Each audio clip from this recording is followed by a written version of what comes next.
Welcome to Crash Concepts, where the economy, energy, and the environment are explored. Up next, fresh ideas and insights into the factors that are driving the world and shaping your future.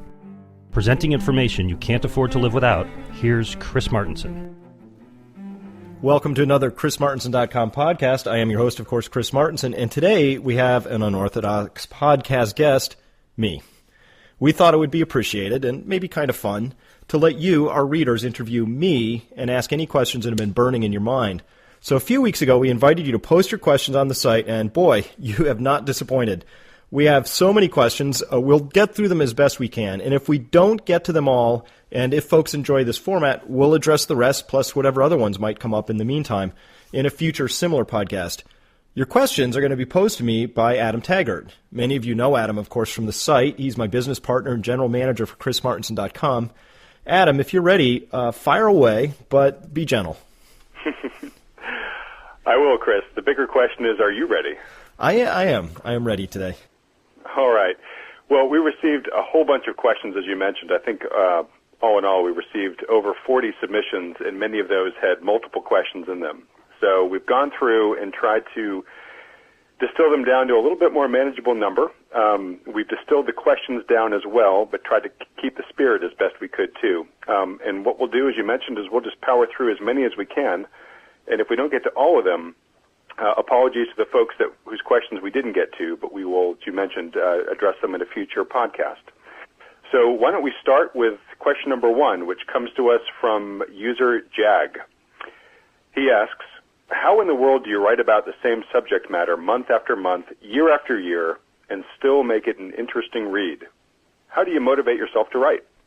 This is a good question, and it's there's no easy answer to it except to say that what keeps me going in this business is that every time I'm writing, I am writing something brand new. What you get from me is I'm looking across the landscape, I'm trying to find dots and connections, things that line up that help to illuminate where we are in this story. And it turns out that as at the higher level, we're seeing a very consistent theme here, which is it sounds like we're writing about the same thing over and over again. But boy, are the details ever shifting and changing, and there's always a new configuration.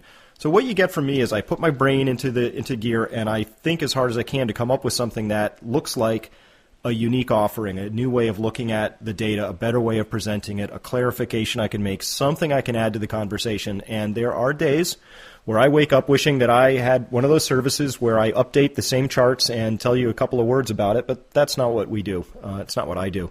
So the good news is there's plenty of interesting things to write about, and the slight downside to that for me is that I have to wait until I find something really compelling and interesting before I really want to write about it, and then when I do, it's easy. But a great question, and the motivation comes from just knowing that my mission in life is to present information in a way that can help anybody see what's going on and take actions that will hopefully give them a better future.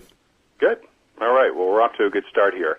Now, Jag being Jag, our resident demagogue on the site, he did also, in his question to you, post a brain teaser. I want to let Jag know that we did get the brain teaser. We actually have the answer to it. I'm going to post it online in the comments section. But if anybody here listening to this podcast wants to go there, you can read Jag's question, and then at the end of the comment section, you can see our answer. And Jag, you can tell us if we got it right or not. All right, question number 2 comes from user Time's a Wasting. How do you process all this never-ending stream of gloomy, frustrating news week after week without getting burned out? And a related question, which user Scoobaroo asked, dealing with all this, how do you unplug and switch off from it all?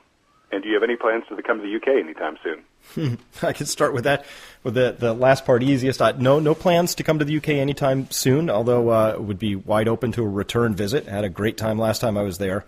It does appear to be a never-ending stream of gloomy, frustrating news.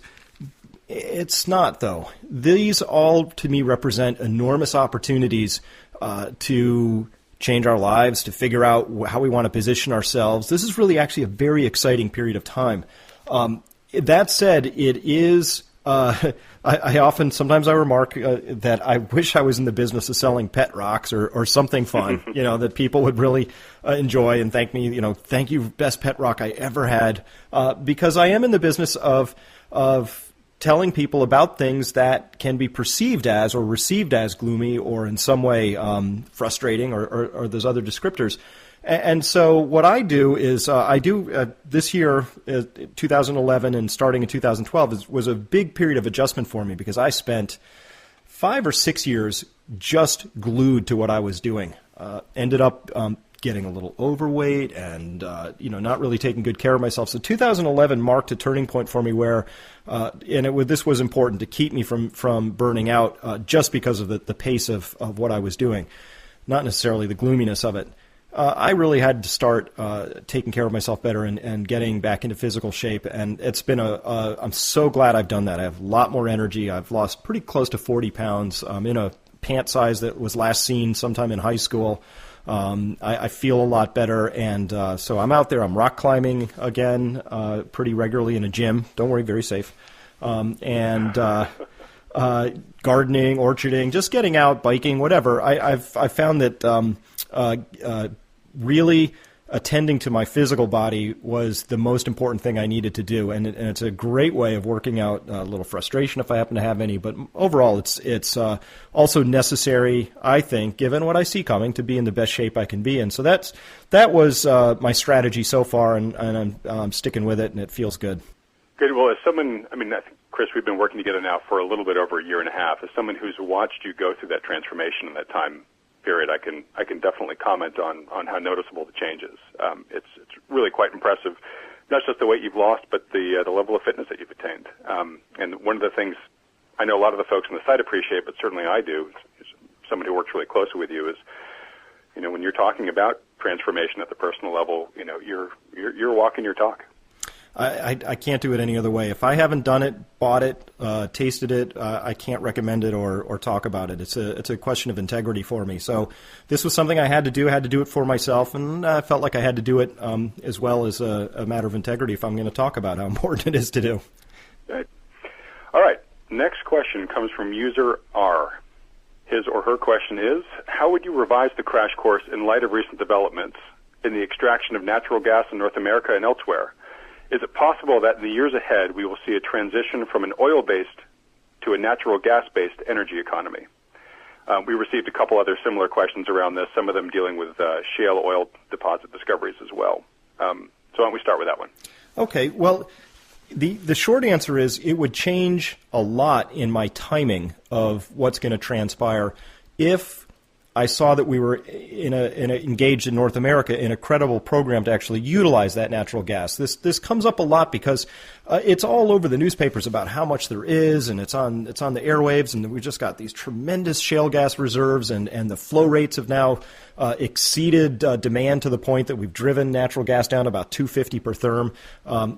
And so it seems like all the data says, wow, there's a lot of natural gas, and it's important to put that in context. The amount of natural gas that we compress and then use to transport things from point A to point B, that's how we use 70% of all the oil that comes out of the ground. It goes straight into gas tanks or diesel tanks. Well, it goes through a refiner first, but that's going from ground to gas tanks, fuel tanks, and then being used to transport things. We do not use natural gas to transport all that much. If and when we get serious about this, you'll know it, because we're going to be building pipelines so that we can transport the natural gas from the fields to all corners of the country, particularly the East Coast, which is really poorly served by natural gas lines at this point.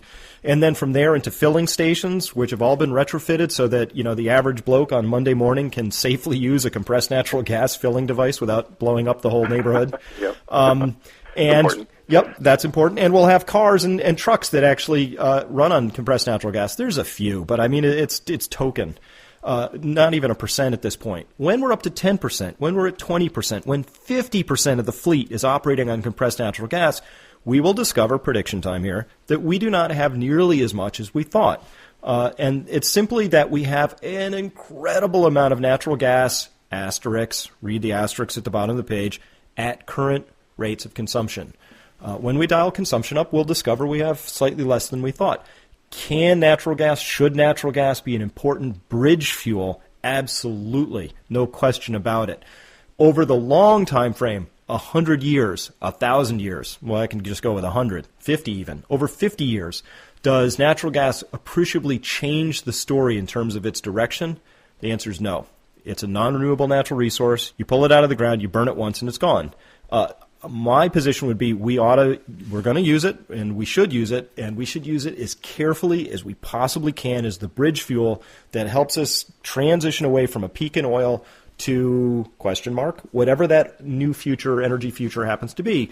And I don't care what that is. We can say that's alternative energies like solar, wind, or maybe this low energy nuclear reaction thing pans out, or there's some other thing that we don't know about that comes along.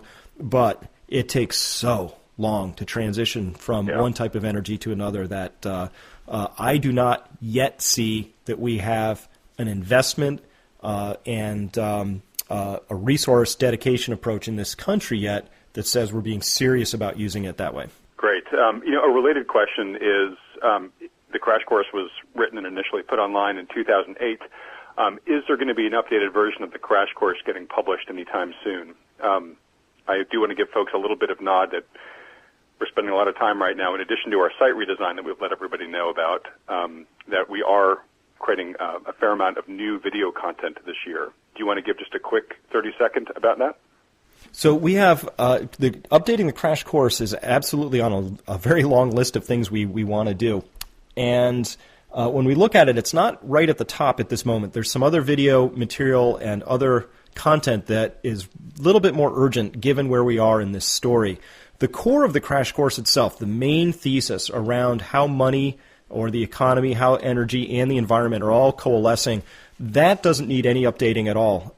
The 20% that does is, getting the charts back up to speed, with current data in there going beyond 2008 now into 2012. There were some pieces in there we think we could leave out without affecting the story so we could tighten it up. There's some new pieces we'd like to put in as well, but the pieces we really want to bring forward to you are what we would consider to be chapters 21, 2, 3, 4, 5, and 6. We've got additional material that builds on and augments the crash course. And when we ask ourselves or when we ask other people which we should really be working on, fixing chapters 1 through 20 or coming out with 21 through 26, it's unequivocally, please, can we have 21 through 26? So that's where we're going to put our first efforts. But along the way, we definitely have our eye on where, when, and how we can update the crash course. Thankfully, a lot of sharp eyes have been out there in the comments section in the forums under each of the chapters. There have been excellent comments on how to improve, minor errata that's been discovered, other things that really need attending to. So we've got all of that captured, and it's just a project awaiting some resources to get it done. Great. All right. Now from user Thatchmo. If you were suddenly magically made President of the United States, what would you do, or could you do, practically within the powers of the office, which, according to the recent office holders, they claim are pretty much unlimited, to steer us to as soft a landing as possible in our predicament? Well, the first thing is related to the natural gas question. I would wave my magic policy wand, and we would be starting to build out our ability to utilize natural gas in terms of transportation and also to build out our next energy infrastructure. We would stop burning hydrocarbons for anything that was non-essential, and one of the things that I care most about is we can use the sun to heat water. We should not be heating water in electric hot water heaters, natural gas-fired hot water heaters, or oil-based hot water heaters if we don't have to. And for most cases, we don't have to. So there are a number of things we could do to simply slow down our burning of energy in a way that really is only eliminating the wasteful burning of energy. And at the same time, we're creating domestic industries. There's the manufacturing industry of the solar thermal panels, if we were going to do that, or the development of the natural gas pipelines and filling stations, all of that. Those are all devices that need to be manufactured. There are people who need to install them. There are people who need to maintain them. There's actually quite a number of jobs around that, and good jobs. The other thing would be around our use of food and particularly soil and soil building. I would put as much money as I could towards the type of farming that Joel Salatin is doing, or the wonderful people I know who are involved in permaculture. These are desperately under-supported areas right now in terms of funding and resources. It might as well be zero for all practical purposes. It ought to be a lot higher than that. And there are a number of things that I would additionally do around one of the things that's really incredible about the United States is we've got an just outrageous amount of inventiveness and creativity. I would start a national program with like, let's put some meaningful number in there, $1 billion. What's that? About 3 hours of Fed printing at this point. Let's take $1 billion and structure it out as a prize for whoever, whatever company, whatever individual can solve some aspect of battery storage, to create a higher density. There are VC firms that, looking at that prize, looking at a suite of potential battery technologies out there, would commit more capital and give it to the right people, I'm convinced, to chase after a prize like that. Because look what happened with the X Prize. $10 million. That's all it took to incentivize about $100 million of investment to get us privately into outer space. That's a fraction of what NASA got us there for, and now it's actually a viable industry of sorts, small, but, they're talking about space tourism flights, and that was sort of the power of a prize. These are the kinds of things the president could do, I think just with the bully pulpit and bending a few arms, those are within the possible. The thing that really needs doing is the predicament needs to be outlined clearly, lucidly, in an adult-sized way by a leader with vision who can say, here's where we are. We might wish we're otherwise, but here we are, and here's where we need to go. So here's my plan for getting from point A to point B. And the office of the president needs to operate like a CEO. That is, they should be out there with the vision and holding that vision and helping us get there. More often than not, the president recently has become the COO in my mind. They come out with tactics and strategies, and here's a program, and here's a list of this, and we should do some of that, and a few of these. And Now, I think if I was president of the United States, if I was POTUS, I would be outlining very clearly where we are, where we need to go, and I'd be asking the country to figure out how to get there. That's the right position for the president, I think. Okay. Well, there still is time before the November elections to have a new person throw their hat in the ring. Any announcements you want to make for the listeners, Chris? I believe Thatchmo is up for this role. Person who asked the question. All right, Steve, ball's in your court. All right, Nick Burt asks, are there any key go-to information sources that you tend to check for signs of imminent problems each day, or especially when you're out traveling? Yes, absolutely. I'm constantly checking the price of gold, oil, stock markets, treasuries, credit default swap spreads. I'm looking at corporate debt, junk debt. So I've just got a variety of sites that I use. Some are public, some are through the brokerage houses I use. So I'm constantly looking for those. If I see a huge jump in any one of those markets, I'm then going to go fishing around for information. One of the first places I go is one of the wire feeds through Dow Jones, maybe, which comes, again, through one of my brokerages, because those tend to be very, very current in terms of getting all sorts of rumors and updated news out. Then I check Zero Hedge. It's an amazing site. It's remarkable how fast that site gets on some of the news. I'm really impressed with that. Yeah, Tyler's incredible. Yeah, it's truly amazing. And then I have a number of other blogs I check, but if it's really critical and urgent, I'm looking for the fastest information I can get to. What I don't do is I'm not checking the majors, the big newspapers online, or I'm not going to TV hoping there's going to be good information there. Those are not sources for me.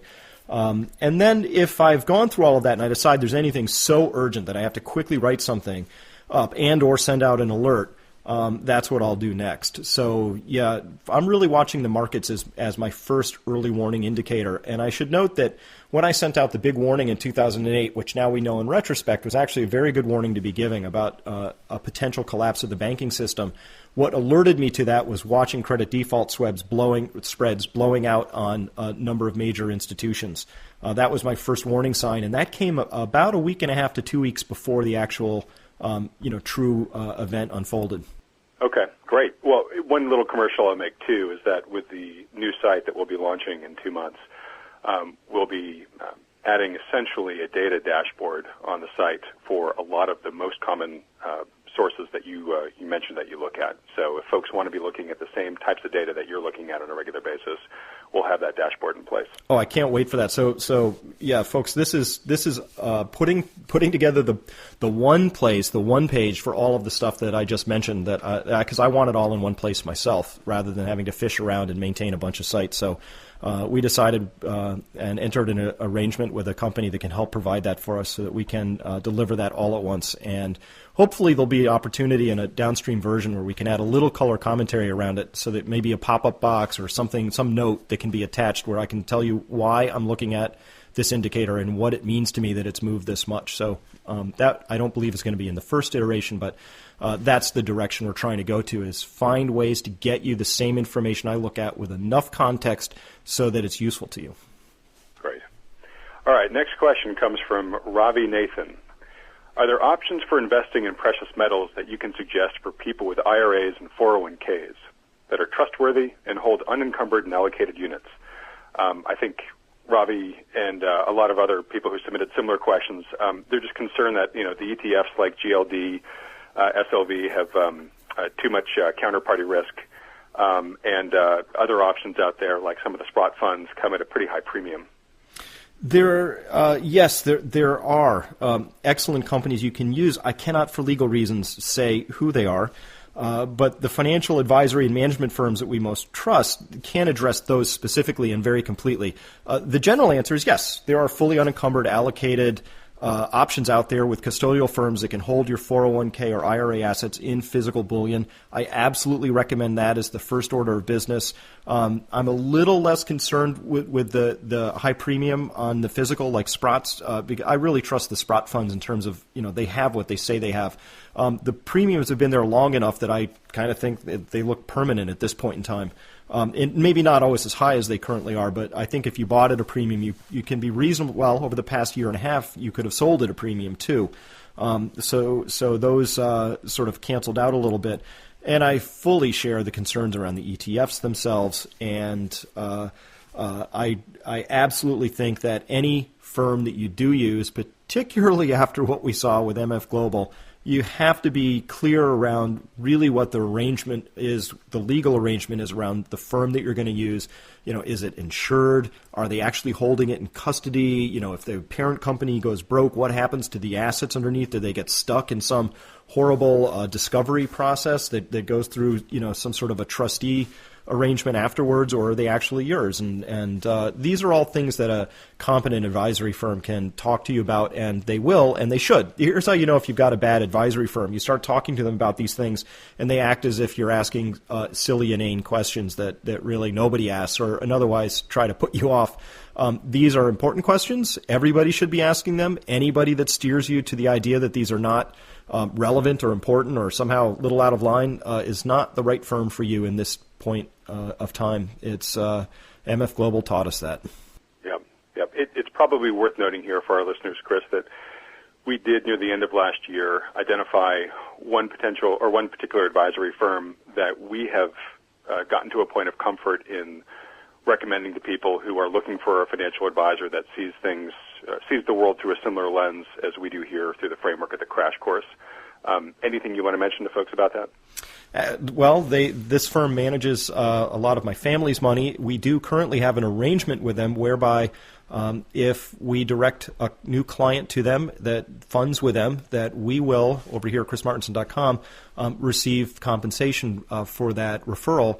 And that compensation in no way affects the fee that you would pay if you join them. But in full disclosure, I do need to mention that we have formalized an arrangement with them that does provide a win for us, or provides a win for the firm, and we believe really provides a win for the clients as well. And as I mentioned, this is where my family is very comfortable with this firm at this point.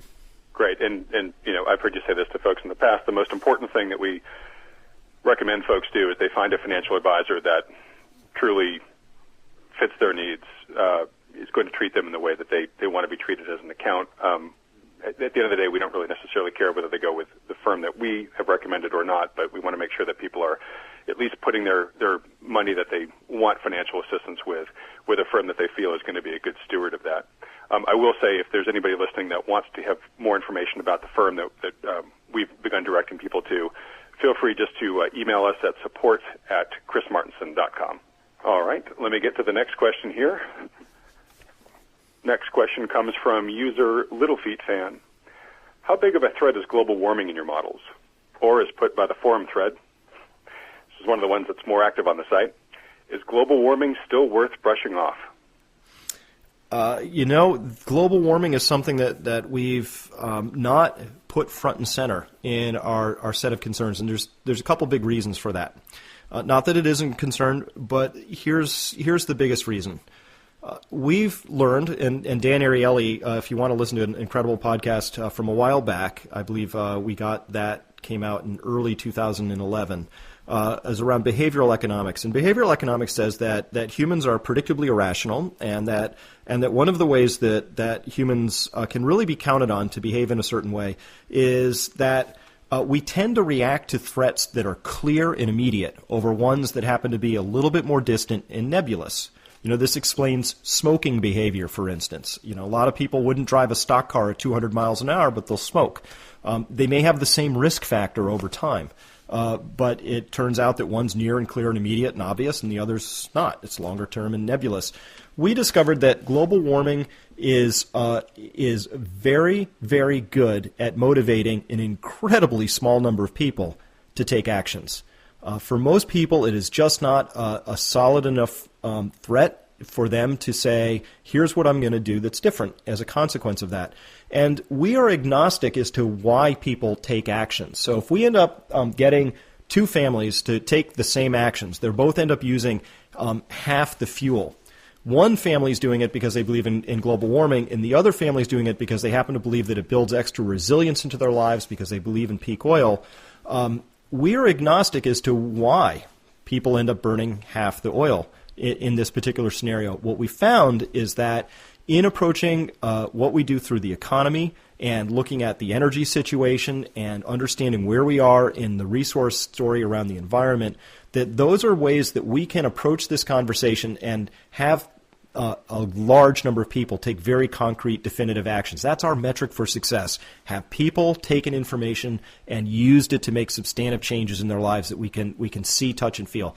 That's what we care about.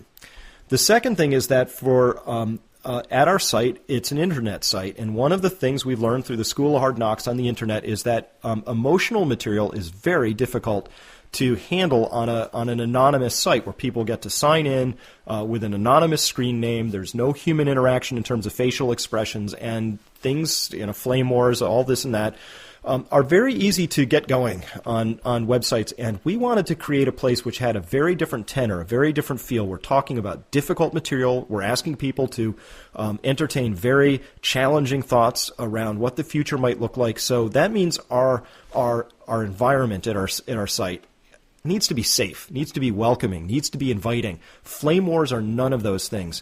And what we discovered, again, through the School of Hard Knocks was that of all the people coming to our site to discuss global warming, none of them were climate scientists, almost none of them, very few, just a couple. Everybody had a very strong emotional belief about it, and whether it was for or against the idea. And those beliefs led to very uncomfortable conversations, name-calling, a general degradation of civility, and other things that we felt were working cross-purposes to the larger mission of the site, which is to get as many people as we can, actually everybody if we can, to look at this material, think about it, discuss it, whether they agree with it or not, or discount it, or embrace it entirely.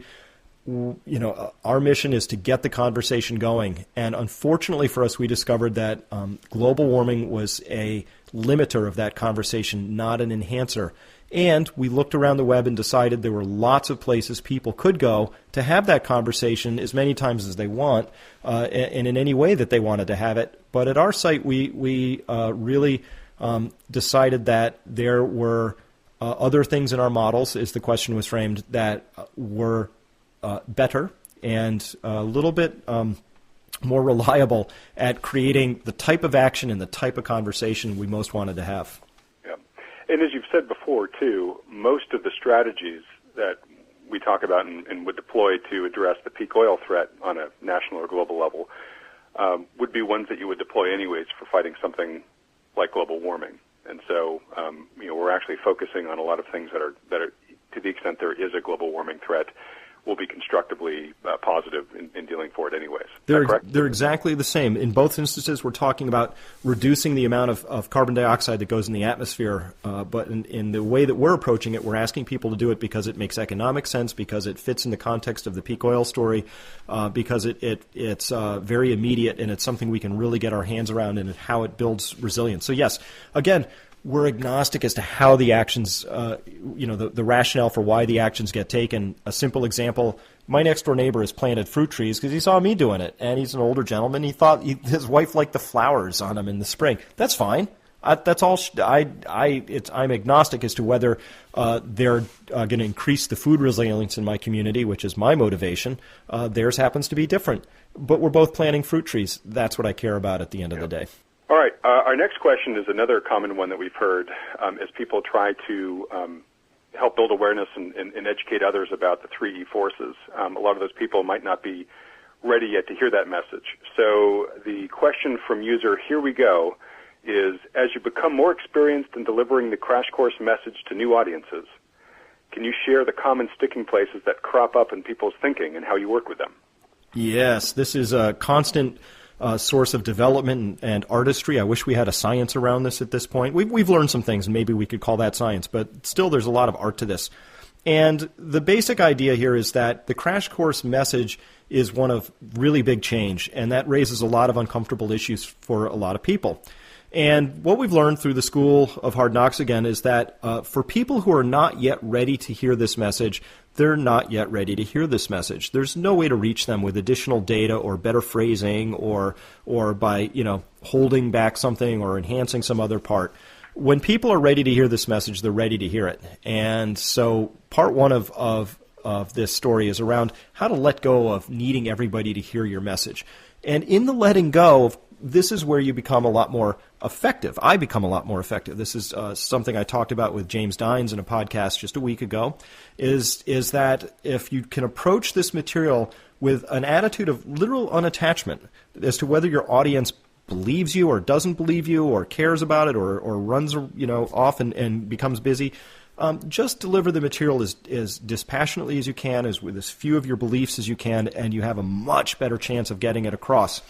Now, the sticking points are obvious. The sticking points are around the major belief structures that people hold. Here's the biggest one. It's faith in technology. Technology is going to come along and is going to save us. And there's always some version of that objection, if I could call it that comes up.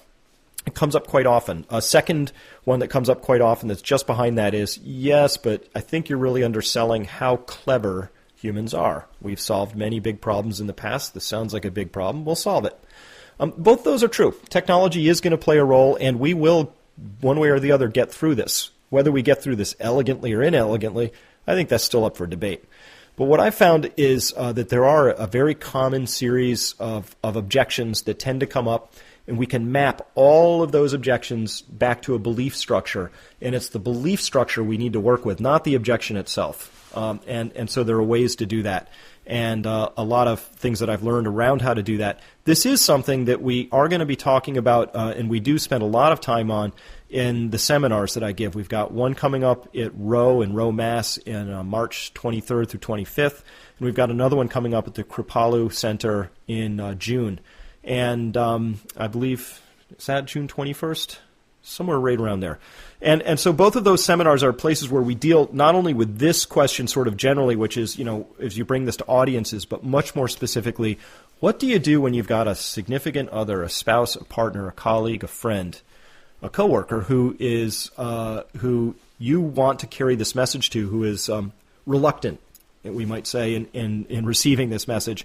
There are a lot of ways that we can help coach you through that, and which we do cover in the seminar.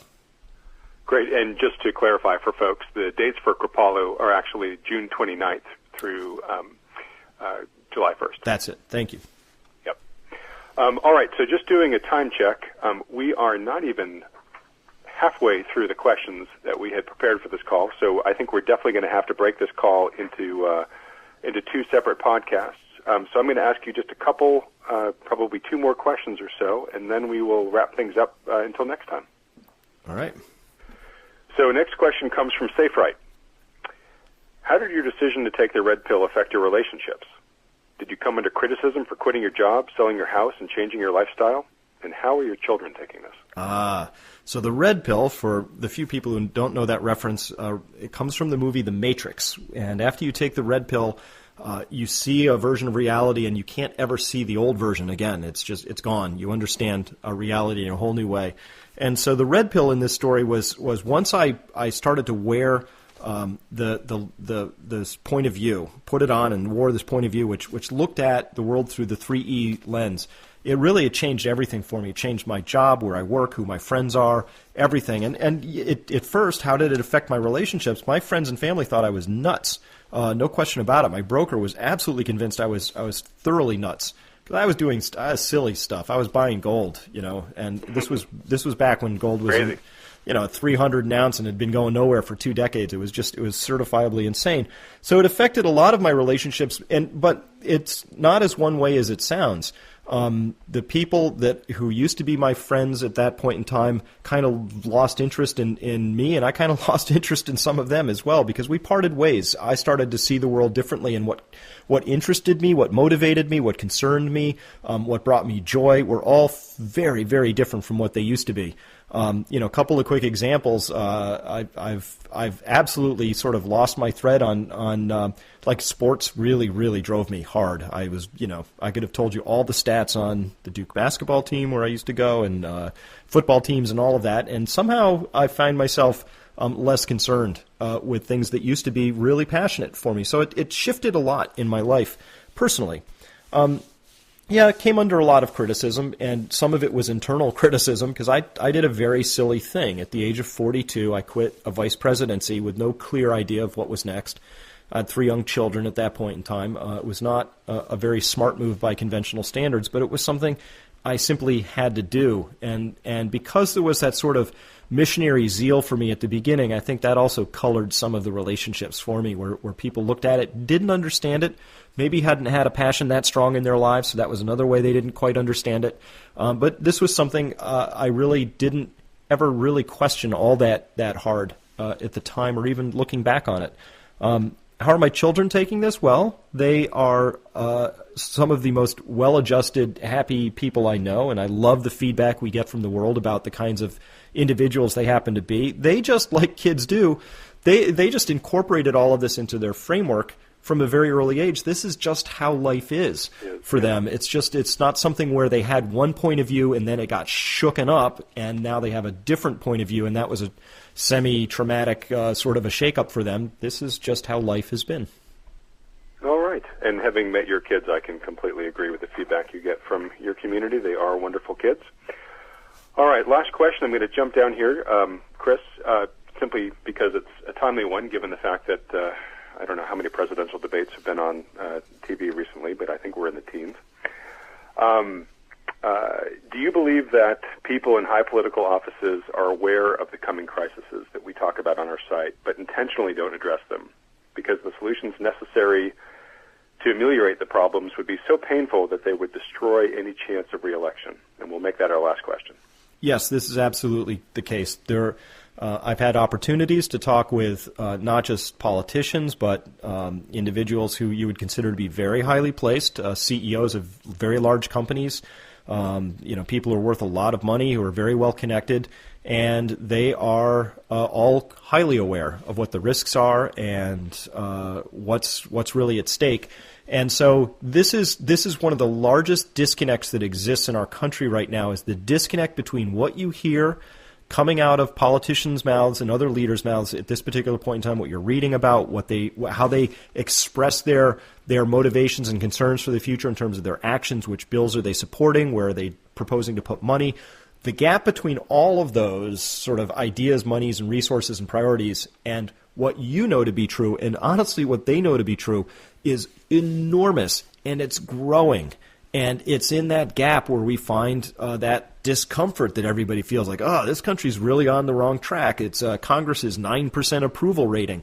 That's not just that people don't approve of, which bills they're passing. It's they don't approve of which bills they're passing, given where we really are in this story. That's an enormous source of concern, and anything I could do to convince people or cajole or in some way help people understand that the very last thing you should be doing is relying on or waiting for Congress to somehow figure this out, ride to the rescue, and get it right. They're just not going to do that anytime soon, is my personal belief after having watched for a decade now. Things continue to trundle in a very predictable, very obvious direction, which I know they know about, and yet they're doing things which are so fundamentally out of alignment with that trajectory that you might as well be occupying a different parallel universe. And so that's my own personal belief. It's always possible we'll elect the right person, maybe the right president will get in, or somehow this will shift, but that's a hope. And in my own personal framework, the much more likely outcome for this is that there will be a crisis. It'll be pretty significant. It'll precipitate the necessary changes. Will politicians come around at that point in time and start proposing things that make sense? Of course. The question really remains is what condition will the country be in at that point? What resources do we have? What options are available? And with respect to those last two, the options and resources, guaranteed they will not be as robust or as rich or as inexpensive as they are today. There'll be some smaller set of less palatable things that we'll have to choose. And if you want a model for that, if you want to know why I'm saying what I'm saying, just start reading more about Greece. Yeah. Look at Greece's options, look at their opportunities, compare them to what they could have done 2 or 3 years ago, and you will see a very, very different set of available outcomes for them at this stage compared to then. Well, as sobering as that is, I think it's very accurate. Well, Chris, you're off the hook. We've made it through the questions we're going to make it through in this initial podcast interview of you yourself. We will plan to address the other questions, and I'll also give folks a chance to post new ones on the site in a future interview. Well, a pleasure. If you tell people to ask questions that I can answer with a yes or a no, we can get through more of them. I'm sure we could. All right. Well, thanks, Adam. This has been fun. It has been fun, Chris. Look forward to doing it again. All right. Bye. This concludes this podcast by Chris Martenson. To gain further insight into where things stand today and what might happen tomorrow, please visit chrismartenson.com. That's ChrisMartenson.com. Please join Chris Martenson next time to continue your journey toward awareness, understanding, and action.